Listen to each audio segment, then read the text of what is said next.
The champagne flute shattered against Florence's face before she even registered movement. As she fell, designer heels slipping on marble, blood mixing with moe, she looked up at the man who'd once promised her forever, now sneering down at her like trash. He had no idea her husband owned this hotel, or that Jiwoo's motorcade was exactly 7 minutes away. Florence stood before the bathroom mirror in the Signal Seoul penthouse, hands trembling as she fastened her emerald necklace. The suite's floor-to-ceiling windows framed the city like a painting, but she barely noticed. 3 years in Seoul, married to one of its most powerful men, and she still felt like an imposter in designer clothes. "You're doing it again?" Jiwoo's voice came from the doorway, smooth as silk, dangerous as a blade. She met his eyes in the mirror. He was devastatingly beautiful in his black suit, his presence filling the room effortlessly. "Doing what?" "Doubting you belong here." He crossed to her, hands settling on her waist. "You're my wife, Florence. You belong anywhere I am." She leaned into him, drawing strength from his certainty. "The charity gala tonight will be perfect because you planned it." He pressed his lips to her temple. "Stop worrying." But worry was her constant companion. Old habits from darker times when she'd had nothing, been nothing. Before Seoul. Before Jiwoo. Before she'd learned that sometimes broken things could be put back together with gold. Her phone buzzed. A text from the event coordinator. "Everything ready. Guest list confirmed." "I should go early," she said. "Make sure. Take Sang-min and Taiho with you." His tone shifted. No longer her gentle husband, but the man Seoul's underground feared. "Non-negotiable." She turned in his arms. "Jiwoo, it's a charity event at your hotel. I don't need bodyguards." His jaw tightened. "You don't leave my sight without protection. Ever. We've discussed this." The steel in his voice told her the discussion was over. This was the price of loving a dangerous man. Being treated like something precious and fragile, constantly guarded against a world that might take her from him. "Okay," she whispered. He kissed her, deep and possessive, before releasing her. "I'll be there by 8. The speech is at 9. The Signal Hotel ballroom glittered like a jewel box. Crystal chandeliers, champagne towers, Seoul's elite in designer gowns and tailored suits. Florence moved through the crowd, checking arrangements, ensuring perfection. Sang-min and Taiho shadowed her discreetly, blending into the background. She was adjusting a centerpiece when she heard it. That laugh. The one that used to make her heart race before it made her skin crawl. Florence froze. "No way. Florence?" She turned slowly, and there he was. Daniel Park, her ex-boyfriend. The man who destroyed her 3 years ago, stolen her savings, left her homeless and pregnant, then disappeared. He looked exactly the same. Cocky smile, expensive suit bought with someone else's money, that entitled swagger that once charmed her. "Daniel!" Her voice came out steadier than she felt. "Wow." He looked her up and down, something ugly flickering in his eyes. "Didn't expect to see you here. Thought you'd still be scraping by in the States." "Though I see you've upgraded." He gestured at her dress dismissively. "Found another wallet to leech off?"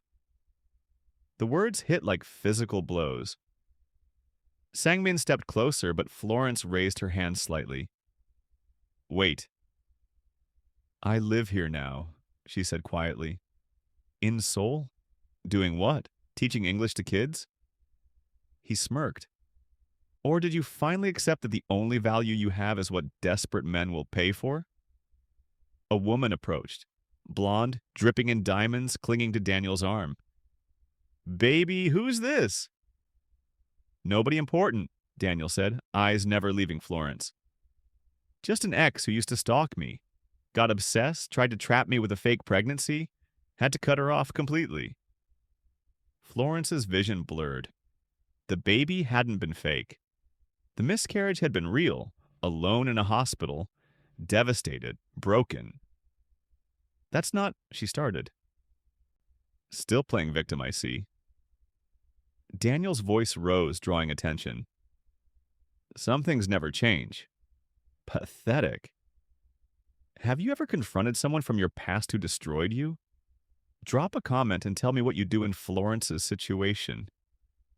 Now, let's see what happens next. Florence's hands trembled. She wanted to run, to disappear, to be anywhere but here.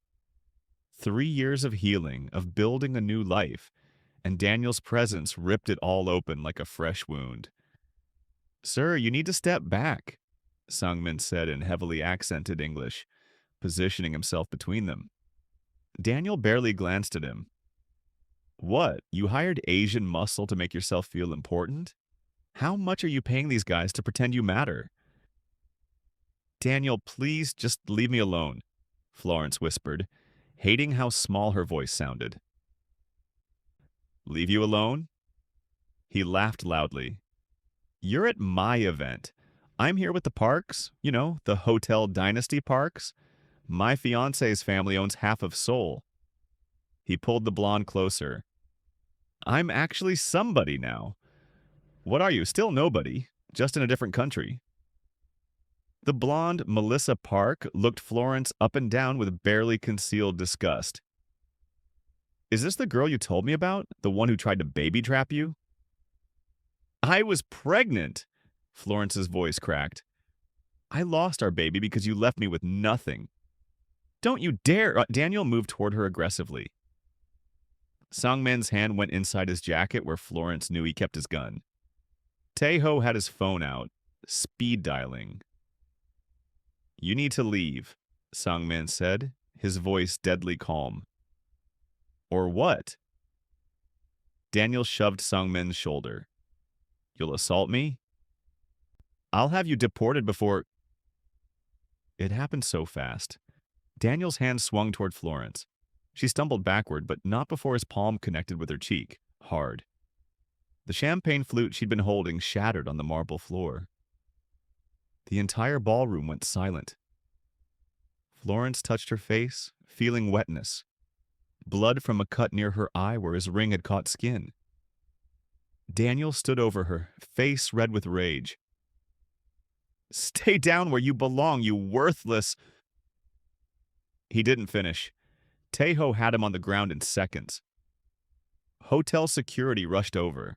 Melissa was screaming. Other guests had phones out, recording. Florence sat on the floor, Songmin helping her up, her face throbbing, her dress torn at the shoulder. Ma'am, are you hurt? Taeho asked in Korean, then English. We need to call Mr. Kang. Mr. Kang. Jiwoo's alias in public circles.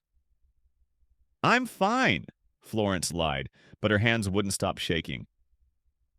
Let me go, Daniel shouted, struggling against Taeho's hold. She attacked me, this crazy bitch. Sir, we have cameras, a security guard interrupted, pointing at the ballroom's surveillance system. We saw everything. You struck her first. She was harassing my fiancé, Melissa shrieked. Florence's phone rang.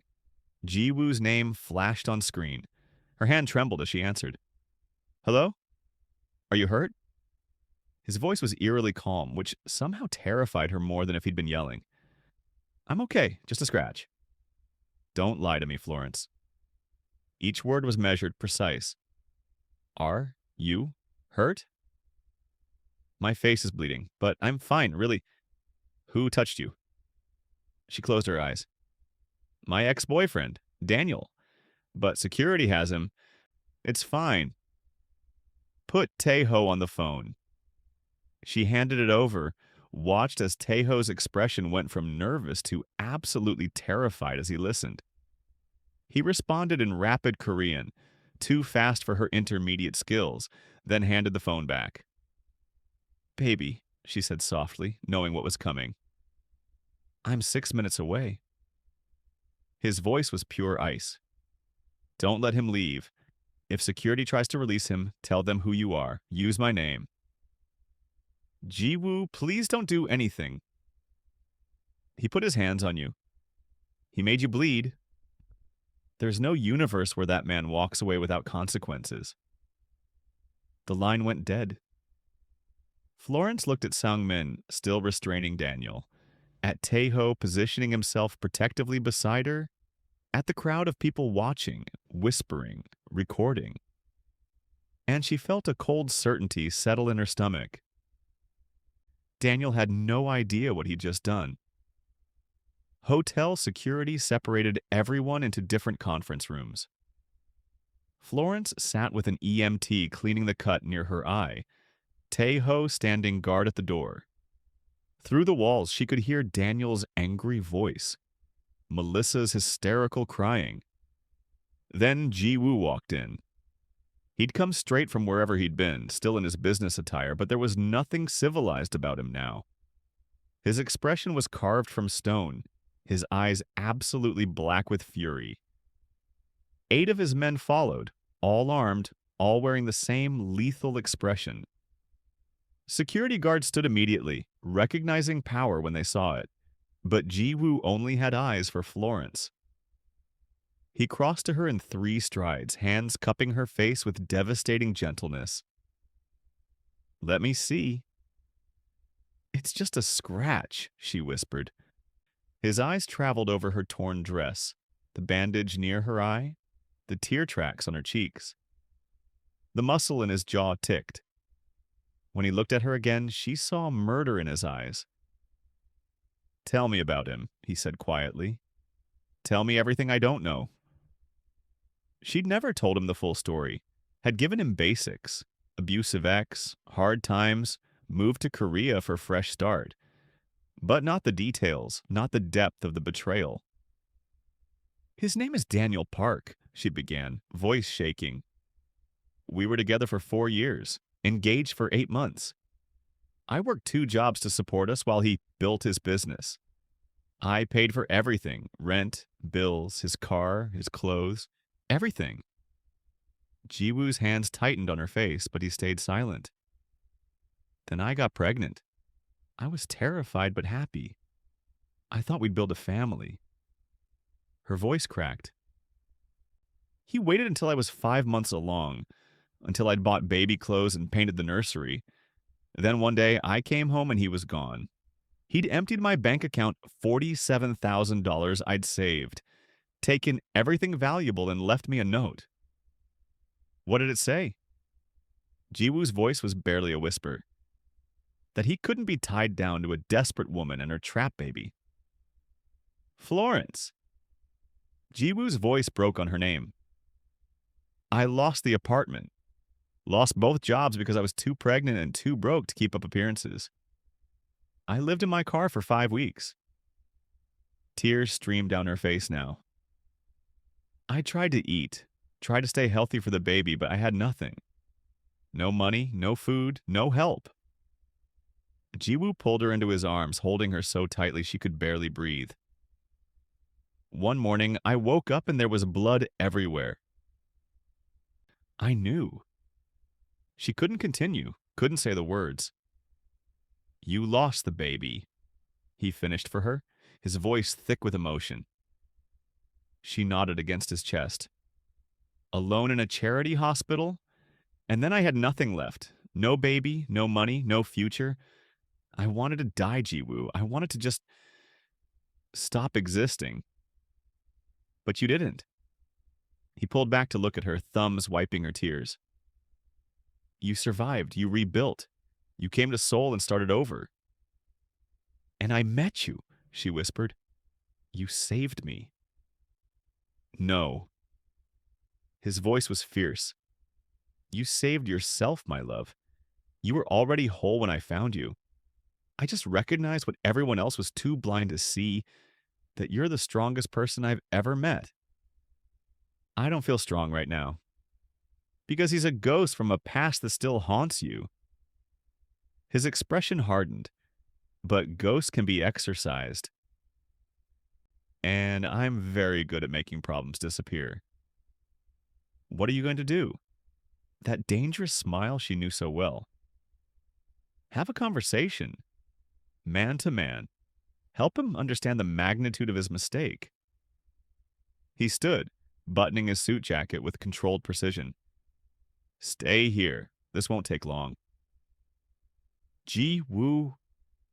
He kissed her, deep and possessive. Trust me. Then he was gone, his men following, and Florence was left with terrible certainty that Daniel Park's life was about to change forever. Through the walls, Florence heard a door open. Daniel's aggressive voice. About damn time someone with authority. His voice cut off abruptly. Jiwoo's voice, too low to make out words, but the tone unmistakable. Dangerous, controlled, deadly. Then Daniel again, louder, nervous. Who the hell are you? You can't just...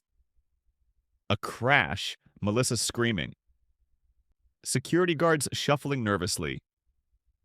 Florence stood, moving to the door despite Taeho's protest.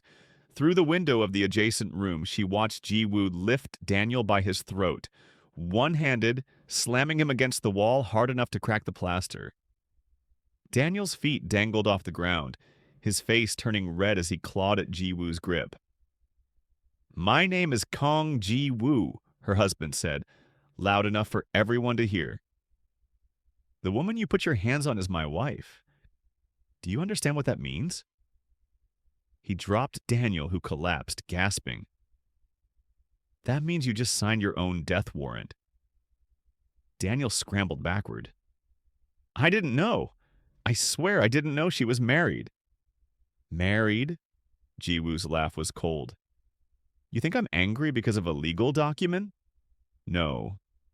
I'm angry because you destroyed the woman I love years before I found her. Because you left her pregnant and homeless. Because you stole from her, abandoned her, caused her to lose a child she desperately wanted. Daniel's face went white. She told you that? She's lying. Jiwoo kicked him in the ribs. Hard. The crack of bone echoed through the room. Melissa screamed. Security guards looked away. Nobody was going to stop this. Nobody could.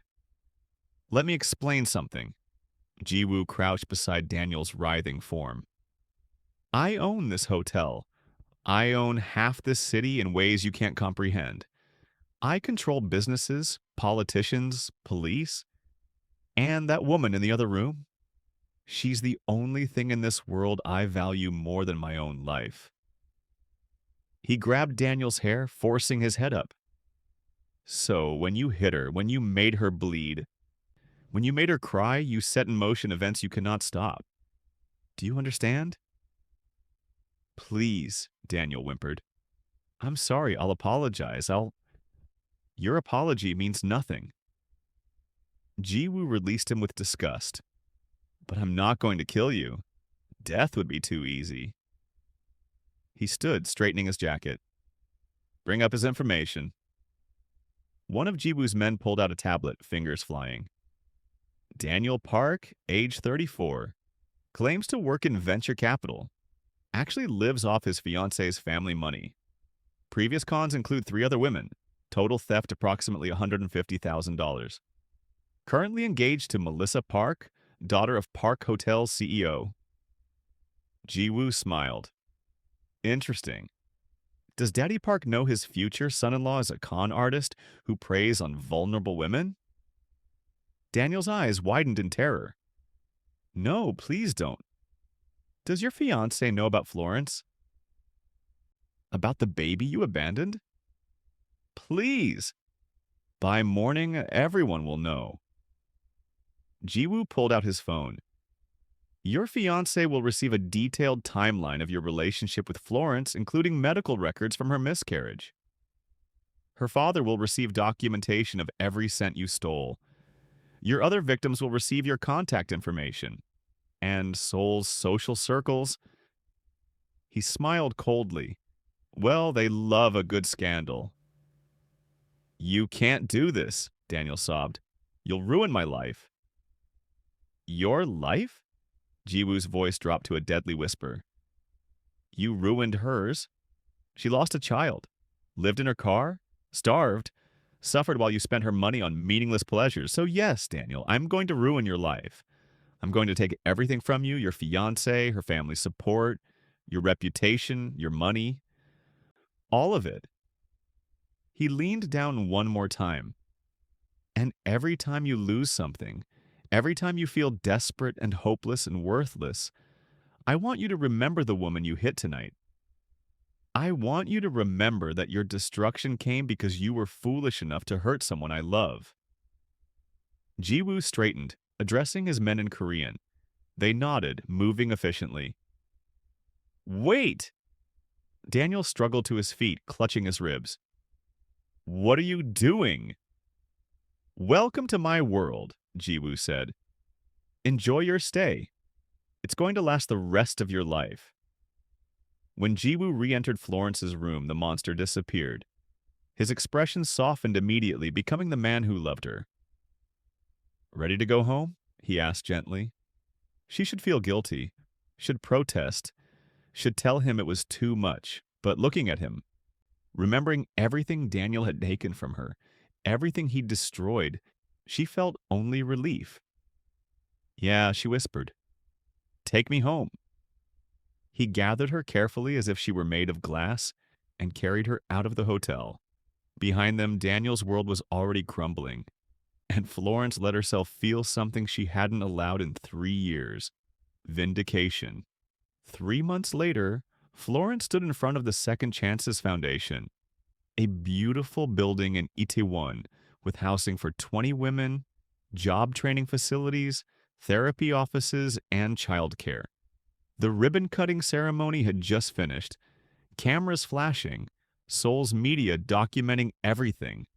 Jiwoo stood beside her, hand on the small of her back. This foundation exists because I lived this experience, Florence said into the microphone.